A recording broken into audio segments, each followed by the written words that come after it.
The ancient mystical order Rosicrucis, also known as the Rosicrucian Order, AMORC, is a worldwide cultural, educational, and philosophical organization that is perpetuating profound and practical teachings of the Rosicrucians.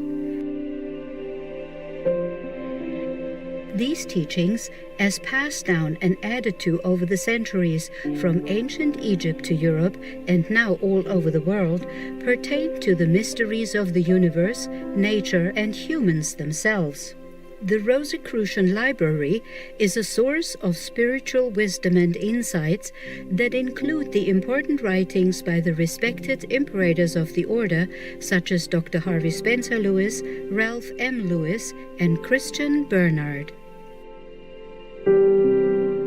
Today we will explore the process that could lead us to the mystical life, according to the Rosicrucian Order in Chapter 1 of the book, The Sanctuary of Self, by the late Rosicrucian leader Ralph M. Lewis.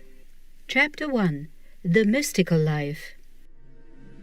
In the machine world, efficiency is said to consist of the coordination of all of the parts of a machine for some effectual purpose. An efficient complex machine consisting of gears, shafts, pistons, and driving wheels must have each of these parts not only operate or be in motion, but they must also function for the purpose for which the machine was created. The efficiency of the machine consists in each part contributing to the whole, doing something for which the machine was brought into existence. Otherwise, if the machine merely runs, if it merely operates and accomplishes nothing, it is a waste of the energy of the mind of the designer and of all the minds that have contributed to its construction. It is also a waste of the valuable material of which the machine is composed. Now, if such is true in the machine world, it is more so in our individual lives. In living, then, efficiency consists of the application of our lives to some cosmic purpose to justify our existence. Presuming that each one of us is a machine, it is not sufficient that we be healthy machines, or that organically our function is correct, or that we have and maintain plenty of energy and vitality, or pep as it is commonly called, but that all of these things be used for a mission, for an end which we were individually created to serve.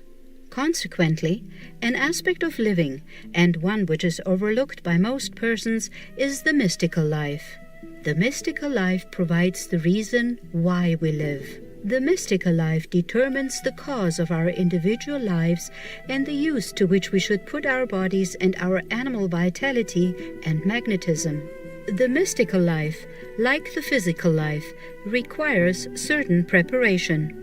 If we must study the rules of diet, if we must study hygiene, if we must know the rudiments of good health to be healthy and physically normal, certainly we should give some thought and consideration to the mystical side of our existence as well. We must also prepare for it in an intelligent manner. Perhaps the first requisite in preparing for the mystical life is to discard all of the popular conceptions as to what a mystic should be. The mystic is not one who fits into an objective pattern.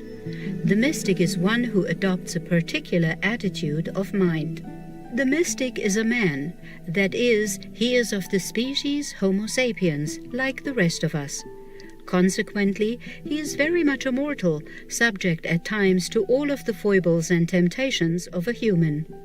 He naturally has all of the physical variations to be seen in any passing throng of people. Further, the mystical life has no racial roots.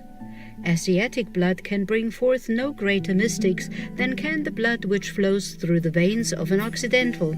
It is likewise an illusion to think that geographical location stimulates the mystical attitude of mind.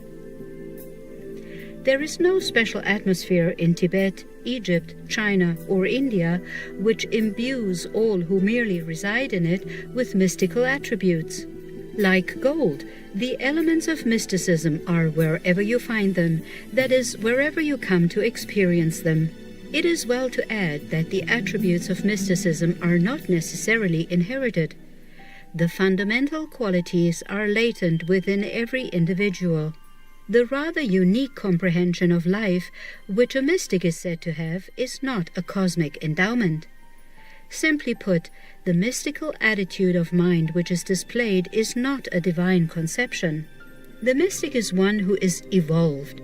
He must use the faculties which he has and awaken the latent qualities and direct them in that channel which constitutes the mystical attitude of mind. In an intentional approach to the mystical life, therefore, it is first necessary to rid our minds of all prepossessions and predispositions, of the opinions we have formed, the conclusions we have arrived at arbitrarily, and especially by way of hearsay. We must mentally disrobe, remove the cloak of custom which we unconsciously had wrapped about ourselves more firmly each year. We must free our minds of all such encumbrances and be prepared to accept only those things which, as the famous philosopher Descartes said, arouse within us an intuitive acceptance of them, a feeling that they are true and constitute real knowledge.